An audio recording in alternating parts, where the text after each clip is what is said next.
Welcome back to Petco Park, a 5-3 Padre lead as we head to the top of the fifth inning. And what you're looking at right now is Lieutenant Jim Downing throwing out the first pitch, 103 years young. He is the second oldest living survivor of the Pearl Harbor attack. And Lieutenant, congratulations. Thanks for joining us here today. A fantastic first pitch. How did you feel out there?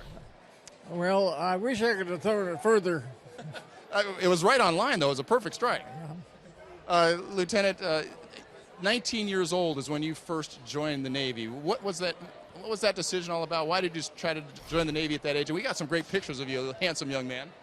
Yes, I graduated from high school in the middle of the Great Depression.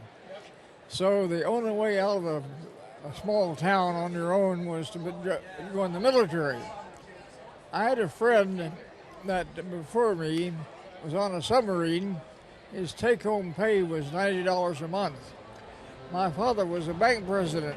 His salary was $90 a month. So it was out of economic necessity and opportunity. I wasn't super patriotic. I didn't want to travel, but I needed the money.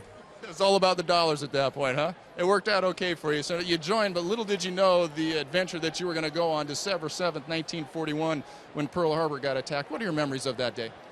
Well, when I decided to make a career, I figured I'd be involved in at least one war. And so when it happened, I said, well, this is it. So I wasn't totally prepared. But that morning, the things that went through my mind, the first was surprise. We had no radar satellites in those days. We didn't know they were coming until we saw them.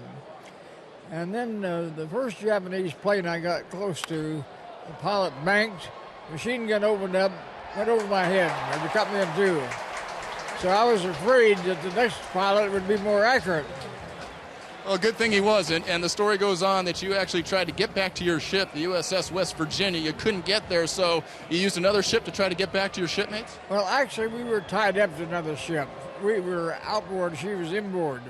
So I crawled down a gun barrel from the battleship Tennessee onto my own ship.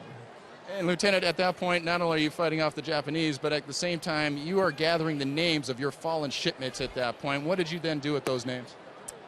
Yes, well, I picked up a fire hose to try to put out the flames on my ship. And I saw these bodies lying around. And my thought was, now their parents will never know how they spent their last hours.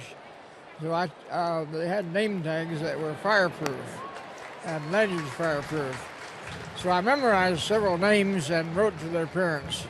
That's incredible. Hey, we've got time for just another couple quick questions. You got a chance to see Babe Ruth, and how much did you pay to watch Babe Ruth? Well, all we had to pay was the tax, 20 cents. That's a pretty cheap ticket right there.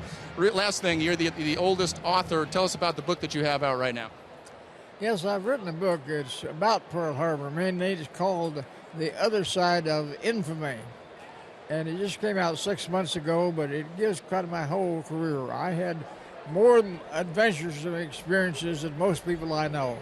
And you share them all in the book. Lieutenant, thank you so much for the time. Thank you for your service. Thank you, and it's an honor to be with you. 103 years young, guys, and I think there's still a lot of fight left in this, Sailor. Guys, back to you.